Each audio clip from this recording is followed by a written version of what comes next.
Bonjour tout le monde, bienvenue au cours de gestion des serveurs.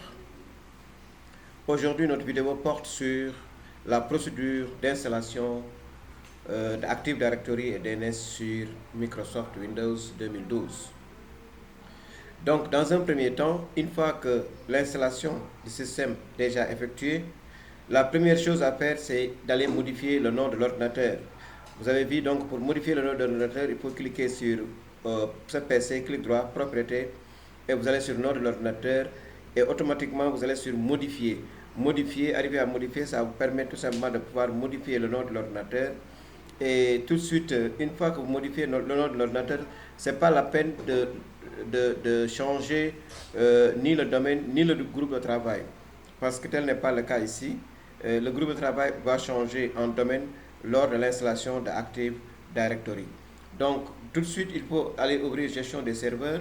Si vous ouvrez gestion des serveurs, là, ça vous permet tout simplement d'aller modifier le nom de l'ordinateur. Après cela, vous allez dans centre réseau et partage pour aller tout simplement aussi fixer, attribuer les adresses IP à votre serveur.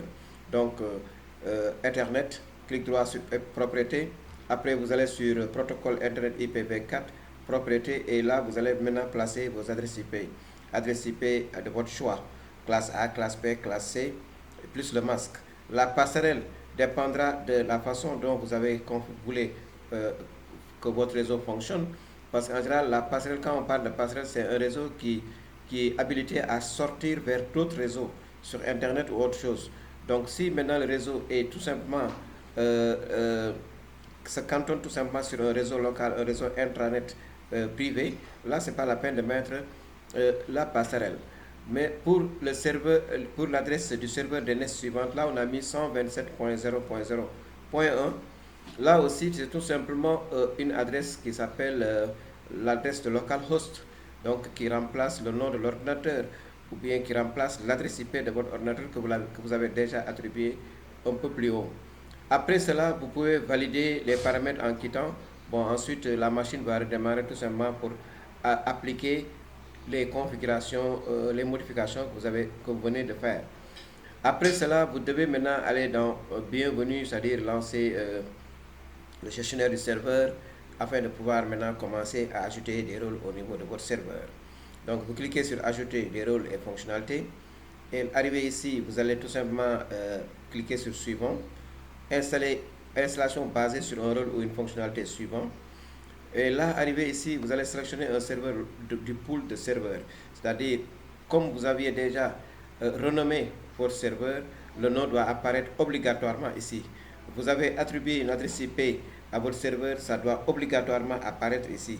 Si tel n'est pas le cas, votre configuration IP n'est pas valide, donc il faut aller revoir avant de poursuivre votre installation.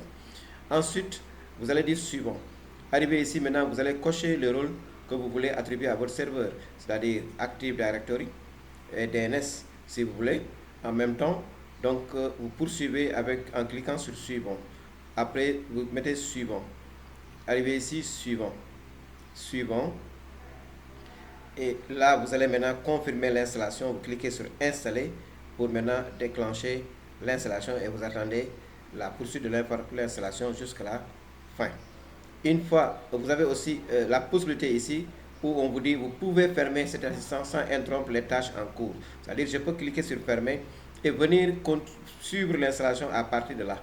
Une fois que c'est terminé, ça sera matérialisé par un panneau jaune avec le panneau jaune dont il y a un point d'exclamation au milieu ce qui vous dit tout simplement vous avez maintenant vous avez une tâche à faire.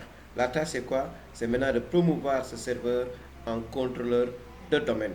Puisque vous avez déjà installé maintenant Active Directory, maintenant vous devez promouvoir ce serveur en contrôleur de domaine. Et vous cliquez sur promouvoir ce serveur en contrôleur de domaine et vous mettez suivant. Arrivé ici, vous choisissez ajouter une nouvelle forêt. Une nouvelle forêt parce que c'est le nouveau serveur, c'est le premier serveur de votre réseau. Donc dans ce cas, j'ai choisi comme nom de domaine, j'ai mis nsub.com. Ça pouvait être orange.sn, ça pouvait être gouv.sn, ça dépend. Donc, en général, on a l'habitude de mettre comme domaine le nom de l'entreprise. .sn, .local, .net, ça dépendra de l'entreprise. Bon, en général, habituellement au Sénégal, on met .sn.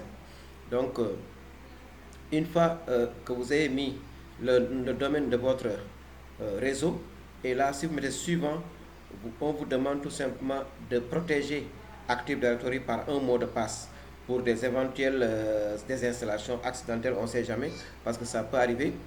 Donc, pour ne pas avoir des surprises, on vous demande de protéger l'installation de Active Directory par un mot de passe très fort. Ce qui veut dire que quelqu'un qui est appelé à désinstaller Active Directory sera quelqu'un qui connaît le serveur ou bien qui connaît le mot de passe. Donc, c'est quelqu'un qui gère le serveur. Ce n'est pas n'importe qui viendra désinstaller Active Directory, puisque Active Directory joue un rôle très important dans le réseau.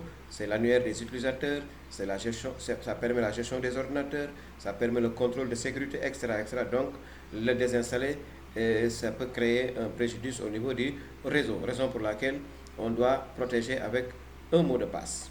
Ensuite, suivant, et là, si vous voulez, vous pouvez dire option DNS, créer une délégation DNS, sinon vous pouvez laisser par défaut. Et là, vous pouvez dire suivant. Et arrivé ici, le nom du domaine NetBIOS doit tout simplement être NSUP. Bon, il n'y aura pas le .com, mais ce sera tout simplement NSUP puisque j'ai choisi au départ nsup.com. Donc, je dois avoir NSUP. Si j'avais choisi par exemple biran.diagne, donc arrivé ici, je dois avoir tout simplement biran. Ok, ensuite je mets suivant.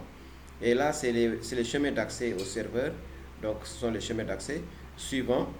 Et ici, vous allez voir tout simplement la poursuite et la réussite de l'installation les nouvelles fonctionnalités de la forêt Windows 2016, DNSV, catalogue global 8. Donc, vous mettez tout simplement suivant. Arrivé ici aussi, vous allez voir les résultats, c'est-à-dire les panneaux jaunes ne veulent pas dire que la configuration est mauvaise, c'est tout simplement des vérifications de configuration, mais ça ne veut pas dire que votre configuration est erronée. Donc, c'est juste des petits avertissements, mais qui n'ont rien à voir avec le fonctionnement du serveur. Et si tel est le cas, vous mettez tout simplement, cliquez sur installer et vous allez voir directement maintenant que l'installation va commencer à démarrer. À la fin de l'installation, la machine va redémarrer et va vous présenter cette page. La page où vous allez voir le nom de domaine et en même temps l'administrateur. Administrateur, ça vous rappelle tout simplement le nom d'utilisateur que vous aviez utilisé, que vous aviez eu au départ de l'installation de Windows 2012 Server. Le nom d'utilisateur par défaut était administrateur où vous avez mis un mot de passe. Donc, il va vous demander un mot de passe. Vous allez mettre un mot de passe composé de majuscules, de minuscules, de chiffres et de lettres. Donc, arrivé ici, vous pouvez ouvrir votre machine et directement, vous allez tomber sur cette page qui vous montre Active Directory où vous pouvez créer des utilisateurs, vous pouvez créer des unités d'organisation, etc., etc. Merci de votre attention et j'espère que cette vidéo va vous servir un peu sur les configurations des services ADDS.